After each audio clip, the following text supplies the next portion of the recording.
Welcome student, class 8 science unit 9 matter around us part 2b metals and non-metals.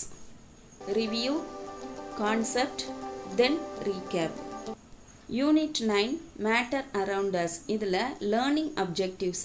Know about the types of matter, know the symbols of various elements, classify elements into metals, non-metals and metalloids, compare the properties of metal and non-metals, acquire knowledge about compounds of solids, liquids and gases, know about the uses of compounds in daily life. இதெல்லாம் learning objectives உங்களுக்கு கொடுத்துருக்காங்க.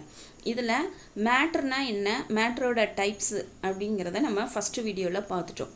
அடுத்தது எலமெண்ட்டுங்கிறது என்ன, அந்த எலமெண்ட்டில் 118 எலமெண்ட்டை இப்போ வரைக்கும் scientist find out பண்ணியிருக்காங்க. அந்த சிம்பிள்ஸ் எப்படி தன்னை அப்டேட் பண்ணிக்கிட்டுங்கிறத பார்த்தோம். அடுத்ததாக இப்போ செகண்ட் டாப்பிக்கில் பார்த்தீங்கன்னா மெட்டல், நான் மெட்டல், மெட்டலாய்ட்ஸ் அப்படிங்கிறத கொடுத்துருக்காங்க. அதில் நம்ம மெட்டல்ஸ் பார்த்துட்டோம். இன்றைக்கி இந்த வீடியோவில் நம்ம நான் மெட்டல்ஸ் பார்க்க போகிறோம்.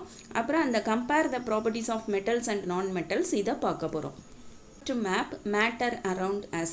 இந்த matter around usங்கிற இந்த லெசனில் உங்களுக்கு 3 டாபிக்ஸ் கொடுத்துருக்காங்க. ஃபஸ்ட்டு டாபிக் பார்த்தீங்கன்னா சிம்பிள்ஸ் ஆஃப் எலமெண்ட்ஸ் அப்படிங்கிறது. செகண்ட் டாபிக் பார்த்தீங்கன்னா மெட்டல்ஸ் அண்டு நான் மெட்டல்ஸ்ன்னு வரும். தேர்டு டாபிக் ப்ராப்பர்ட்டிஸ் ஆஃப் காம்பவுண்டுன்னு கொடுத்துருக்காங்க. இதில் சிம்பிள்ஸ் ஆஃப் எலமெண்ட்ஸில் எலமெண்ட் தன்னோட சிம்பிளை இப்போ நம்ம யூஸ் பண்ணுற அளவுக்கு எப்படி அப்டேட் பண்ணியிருக்குங்கிறத பார்த்தோம். அதில் க்ரீக்குலேருந்து அல்கெமிஸ்டுக்கு மாறி டால்டன் சொன்னது ஃபெயிலியர் ஆகி பெர்சீலியஸுங்கிறவர் தான் ஃபஸ்ட்டு அல்ஃபபெட்டை யூஸ் பண்ணலான்னு சொல்லி இப்போ நம்ம ப்ரெசண்ட் சிஸ்டம் யூஸ் பண்ணிகிட்ருக்கோம். அடுத்ததாக மெட்டல்ஸ் அண்ட் நான் மெட்டல்ஸில் மூணாவதாக ஒன்று இருக்குது, மெட்டலாய்ட்ஸ் அப்படிங்கிறது. இதில் போன வீடியோவில் நம்ம மெட்டல்ஸை பற்றி பார்த்துட்டோம். அந்த மெட்டலோட ப்ராப்பர்ட்டி எப்படி இருக்குன்னா, அது சாலிடாக இருக்கும், ஹார்டாக இருக்கும், ஷைனியாக இருக்கும், மோலியபிளாக இருக்கும், சோனரஸாக இருக்கும்னு பார்த்தோம். இன்றைக்கி இந்த வீடியோவில் நம்ம நான் மெட்டல்னால் என்னன்னு பார்க்க போகிறோம். Non-metals. Elements like sulfur, carbon, oxygen, etc. are non-metals. இந்த மாதிரி சல்ஃபர், கார்பன், ஆக்சிஜன், நைட்ரஜன் இதெல்லாம் நான் மெட்டல்ஸ்ன்னு சொல்கிறோம். எப்படி நம்ம நான் மெட்டல்ஸ்ன்னு சொல்கிறோம்? Some of the properties and uses of non metals are given below. அதோட ப்ராப்பர்ட்டியை வச்சு தான் அது மெட்டலாக நான் மெட்டலான்னு நம்ம ஃபைண்ட் அவுட் பண்ண முடியும். அப்போ ப்ராப்பர்ட்டிஸ் ஆஃப் மெட்டல் பார்த்துட்டோம். இப்போ நான் மெட்டல் பார்க்க போகிறோம். Properties of non-metals. Non-metals occur as solids, liquids or gases at normal temperature. Normal temperature na enna sonna room temperature nu sollirundom. Adula non-metal solid, liquid, gas அப்படிங்கற மூணு ஸ்டேட்ல நமக்கு கிடைக்கும். இப்போ for example sulfur and phosphorus occur in solid state while bromine occurs in liquid state. Elements like oxygen, nitrogen etc. occur in gaseous state. இது ஒரு one word question. இப்போ அவங்க எப்படி கொடுப்பாங்கன்னு சொன்னால் சல்ஃபர், பாஸ்பரஸ் என்ன ஸ்டேட்டுன்னு கேட்பாங்க. அது சாலிட் ஸ்டேட்டு. லிக்விட் ஸ்டேட்டுக்கு புரோமின், ஆக்சிஜன், நைட்ரஜன் இதெல்லாம் கேசியஸ் ஸ்டேட்டு. ஆனால் இதே மெட்டல் பார்த்தீங்கன்னு சொன்னால் சாலிட் ஸ்டேட் மட்டும்தான் கிடைக்கும். ஒரே ஒரு மெட்டல் மெர்க்குரி மட்டும் லிக்விட் ஸ்டேட்டில் கிடைக்கும். Non-metals are generally not hard except diamond. Not hard இந்த ரெண்டு வேர்டை தூக்கிட்டு நம்ம சாஃப்ட்டுங்கிற வேர்டு போடலாம். இப்போ நான் மெட்டல்ஸ் ஹார்டாக இருக்காது அப்படின்னா என்ன அர்த்தம்? சாஃப்டாக இருக்கும். எக்ஸப்ட் டைமண்ட், டைமண்ட் மட்டும்தான் ஹார்டாக இருக்கும். நான் metals have a dull appearance. அதில் மெட்டல்ஸில் என்ன பார்த்தோம்னா ஷைனிங்காக இருக்கும் அப்படின்னு சொல்லி பார்த்தோம். அதனால லஸ்டருங்கிற ஒரு வேர்டு யூஸ் பண்ணியிருந்தோம். இது அப்படி பளபளப்பாக இருக்காது. Non-metals are generally soft and have low density. டென்சிட்டிங்கும் போது அப்போ அதில் வெயிட் கம்மியாக தான் இருக்கும். லோ டென்சிட்டிங்கிறதுனால generally soft. The exception here is diamond.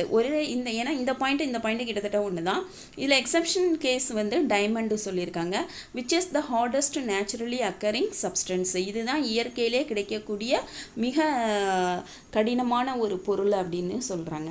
Non-metals have low melting point and boiling point. இது எல்லாமே melting point, boiling point குறைவாக தான் இருக்கும் அப்படின்னு சொல்கிறாங்க.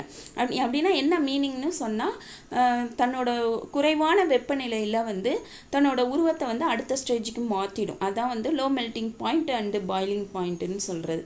இப்போ எப்படி நீங்கள் ஐஸ் க்யூப்பை வந்து எந்த டிகிரி செல்சியஸில் வந்து அது வாட்டராக மாறுது, எப்போ வாட்டர்லேருந்து கேசியஸுங்கிற ஸ்டேட்டுக்கு மாறுதுன்னு ஒரு மெல்டிங் பாயிண்ட்டை நம்ம படிக்கிறோம் இல்லையா.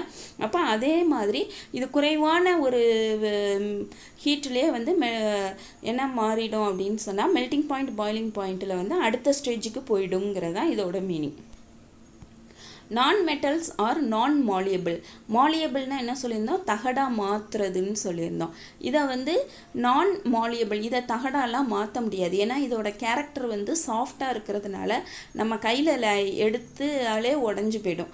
அந்த அளவுக்கு ரொம்ப சாஃப்டாக இருக்கும் சில non-metals. அதனால இதை வந்து தகடாலாம் மாற்ற முடியாது.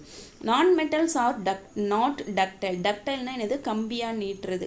இதை வந்து கம்பியாக நீட்ட முடியாதுங்கிறாங்க. ஆனால் carbon fibre is highly ductile, அதை மாற்ற முடியும்னு சொல்கிறாங்க.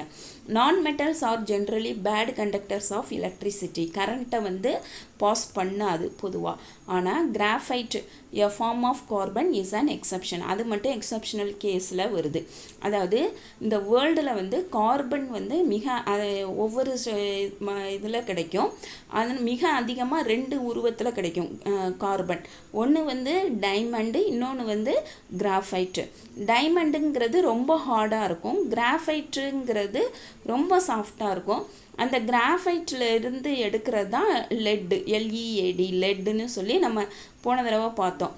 அந்த பென்சில் நீங்கள் வச்சு எழுதுறீங்கல்ல, அதில் செய்வாங்க, அதை வச்சு தான், அந்த லெட்டை வச்சு தான் செய்வாங்க. non-metals do not produce sound when hit. இதை வந்து அடிக்கும்போது இதில் வந்து சவுண்டு ப்ரொடியூஸ் பண்ணாது அப்படின்னு சொல்கிறாங்க.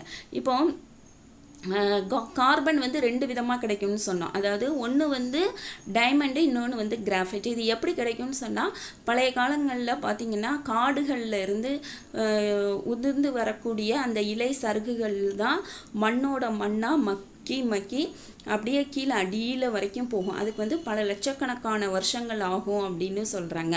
அது வந்து ரொம்ப ஹீட்டில் இருக்கும்போது வந்து கிராஃபைட்டாக மாறும்.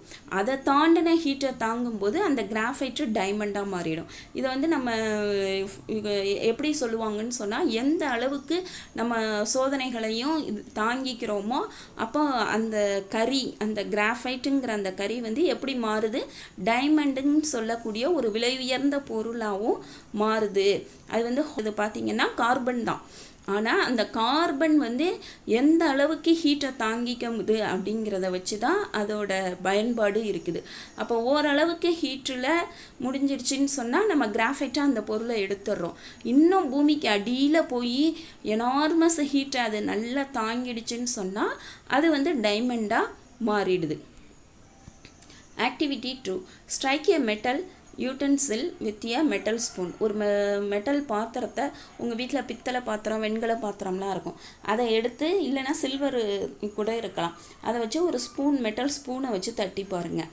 Note the kind of sound emitted. அதில் வரக்கூடிய சவுண்டை நீங்கள் பாருங்கள். Now strike a piece of wood charcoal. சார்கோலுங்கிறது உங்களுக்கு தெரியும், கரியை எடுத்து வித் த சேம் ஸ்பூன் அதை வச்சு அடித்து பாருங்கள். அதே ஸ்பூனை வச்சு அடித்து பார்க்கும்போது do you find difference in the kind of sound produced. இப்போ சவுண்டில் உங்களுக்கு டிஃப்ரென்ஸ் இருக்குதா அப்படின்னு கேட்குறாங்க. Most metal produce ringing sound when struck. ஆனால் நிறைய மெட்டல்ஸ் பார்த்திங்கன்னு சொன்னால் ஒரு இதுலேயே நமக்கு வந்து நல்ல ஒரு ரிங்கிங் சவுண்டு கிடைக்கும். அந்த மாதிரி சவுண்டு ப்ரொடியூஸ் பண்ணுறதுனால அந்த கேரக்டரை வந்து நம்ம சோனரஸ் அப்படின்னு சொல்கிறோம். இப்போ இந்த கோயில்கள் எல்லாம் பார்த்திங்கன்னா, இப்போ எனக்கு தெரிஞ்சு திருநெல்வேலியில் இருக்கக்கூடிய நெல்லையப்பர் கோயிலில் அந்த தூணில் பார்த்திங்கன்னு சொன்னால் மெட்டல்னால் செஞ்சுருப்பாங்க. நீங்கள் வந்து அதில் அந்த தூணை வரிசையாக இழுத்திங்கன்னு சொன்னாலே சரிகம பதனி அப்படிங்கிற ஒரு 7 சவுண்டு வித்தியாசமாக வரக்கூடிய அளவுக்கு அந்த சவுண்டு ப்ரொடியூஸ் ஆகும். இதை மாதிரி உங்களுக்கு தெரிஞ்சு வேறு கோயில்களில் இந்த மாதிரி மெட்டல்னால் செஞ்ச தூண்களில் ஏதாவது சவுண்டு வந்துச்சுன்னு சொன்னால் கமெண்ட் பாக்ஸில் போட்டு விடுங்க, நாங்களும் தெரிஞ்சுக்கிறோம். அப்போ நம்ம அந்த காலத்திலேயே வந்து நம்மளோட முன்னோர்கள் மெட்டல்ஸோட பயன்பாடை எந்த அளவுக்கு தெரிஞ்சு வச்சுருக்காங்கங்கிறது இதிலேருந்து நமக்கு தெரியுது. Uses of non-metals. Diamond, a form of carbon, is used for making jewels, cutting and grinding equipments. Graphite is used in making pencil, lead. இது நம்ம ஏற்கனவே சொன்ன மாதிரி கார்பன்கிற ஒரு மூலப்பொருளிலிருந்து ரெண்டு விதமான பொருள் கிடைக்குது. ஒன்று வந்து டைமண்டு, இன்னொன்று வந்து கிராஃபைட்டு. டைமண்டுங்கிறது ரொம்ப ஹார்டாக இருக்கும், அதுலேருந்து ஜுவல்ஸ் செய்யலாம்.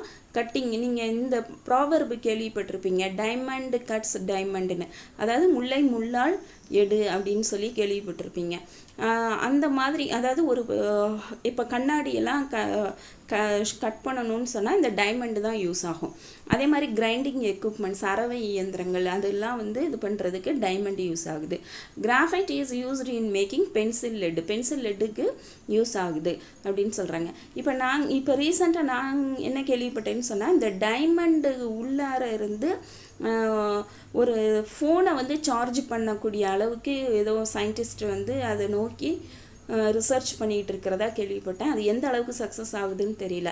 அப்படி அது இன்கேஸ் சக்ஸஸ் ஆகிடுச்சு அப்படின்னு சொன்னால் நமக்கு வந்து கரண்ட்டு வந்து நம்ம இந்த மாதிரி மற்ற ரிசோர்ஸஸை டிபெண்ட் பண்ணாமல் டைமண்ட் ஒன்ஸ் நம்மக்கிட்ட இருந்துச்சுன்னா போதும், லைஃப் லாங்காக நம்ம வந்து ஃபோனுக்கெலாம் சார்ஜ் போடலான்னு சொல்கிறாங்க. அது சக்ஸஸ் ஆனால் நல்லது, ஆனால் சயின்டிஸ்ட் வந்து அதில் ரிசர்ச் பண்ணிகிட்டு இருக்கிறதா கேள்விப்பட்டேன். Sulfur is used in the manufacturing of gunpowder and vulcanization of rubber. இப்போ சல்ஃபருங்கிறது வந்து கன் பவுடரில் யூஸ் ஆகுது. இன்னொன்று வந்து வல்கனைசிங் ஆஃப் ரப்பர் அப்படின்னு சொல்கிறாங்க. அதாவது இந்த வல்கனைசேஷன் ஆஃப் ரப்பருங்கிறோட மீனிங் என்னன்னு பார்த்தீங்கன்னா, ரப்பர் வந்து பொதுவாக இயற்கையில் எப்படி கிடைக்கும்னு சொன்னால் ரொம்ப சாஃப்டாக கிடைக்கும். நீங்கள் அந்த ரப்பர் மரத்துலேருந்து ரப்பரை எடுக்கும்போது பார்த்தீங்கன்னா ரொம்ப சாஃப்டாக இருக்கும், பிசு பிசுன்னு இருக்கும். அப்போ என்ன பண்ணுவாங்கன்னா, அந்த ரப்பரோட இந்த சல்ஃபரை சேர்ப்பாங்க. சல்ஃபரை சேர்த்து 100 to 150 டிகிரி செல்சியஸ் வரைக்கும் ஹீட் பண்ணுவாங்க. அப்போ எவ்வளவு சல்ஃபர் அதில் சேர்க்குறாங்கங்கிறது இருக்குது. இப்போ நம்ம டயர் செய்யணும் அப்படின்னு சொன்னால் 3 to 10 வரைக்கும் சேர்ப்பாங்க. அப்புறம் அதை விட ஹார்டாக ஆக்கணும்னா 10 to 20 அந்த மாதிரி சேர்ப்பாங்க. அதே மாதிரி 1 to 3% சல்ஃபர் சேர்த்தாங்கன்னா நம்ம ரப்பர் பேண்டுன்னு சொல்கிறோம்ல, அதை மாதிரி கிடைக்கும். அப்போ சல்ஃபர் வந்து நம்ம ரப்பரோட எந்த அளவுக்கு சேர்க்குறோங்கிறத பொறுத்து அதோட ஹார்ட்னஸ், அதோட எலாஸ்டிக் தன்மை வந்து இருக்கும் அப்படிங்கிறதான் அதோட அந்த ப்ராசஸ்க்கு பேர் தான் வல்கனைசேஷன் பேர். இந்த phosphorus is used to make match boxes, rat poison etcetera. இந்த பாஸ்பரஸ் வந்து மேட்ச் பாக்ஸ்னால் தெரியும் உங்களுக்கு. அப்புறம் வந்து ரேட் பாய்சனுக்கு வந்து அது யூஸ் பண்ணுறாங்க, எலிக்கு வந்து பாய்சன் வைக்கிறதுக்கு. Nitrogen is used for manufacturing ammonia. அமோனியான்னு சொன்னாலே நம்ம என்ன சொல்லியிருக்கோம், NH3 அப்படின்னு சொல்லியிருக்கோம்.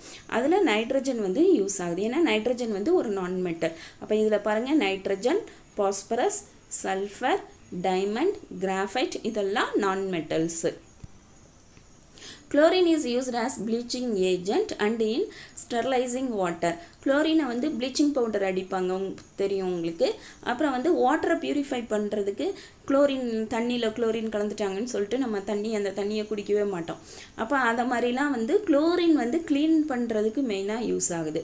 Hydrogen is used as a rocket fuel. Hydrogen flame is used for cutting and welding purposes. Hydrogen வந்து ராக்கெட் வந்து எரிபொருளாக பயன்படுது.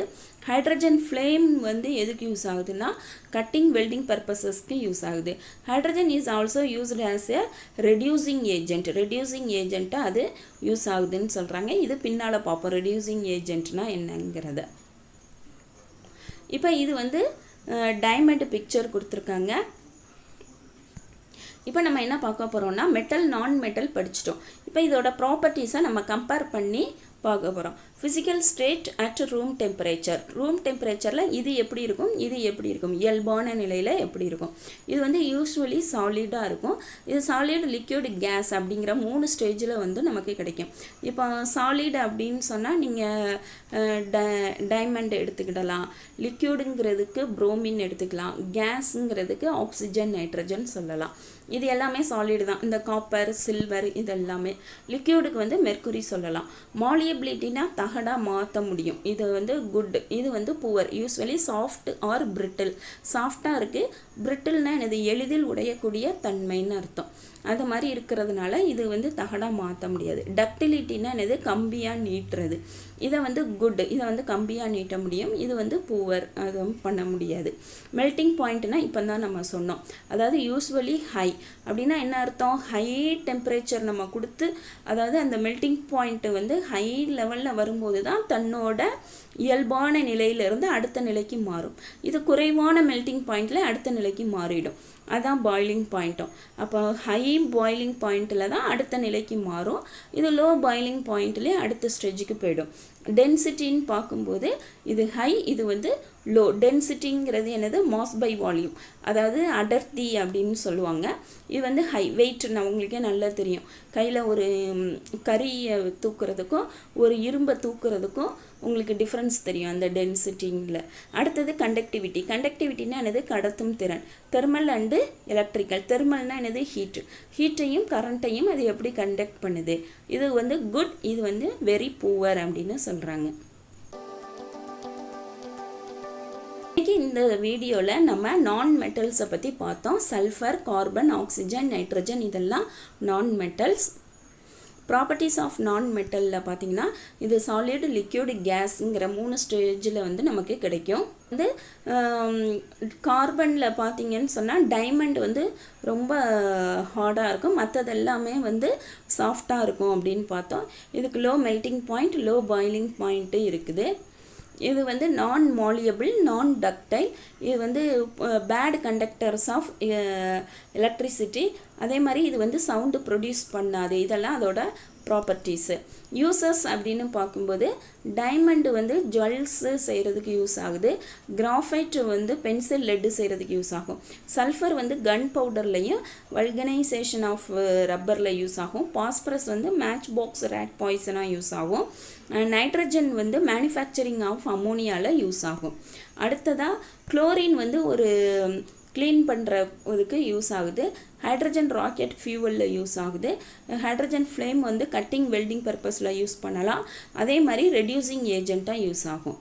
அடுத்ததாக நம்ம வந்து மெட்டலையும் நான் மெட்டலையும் கம்பேர் பண்ணோம்.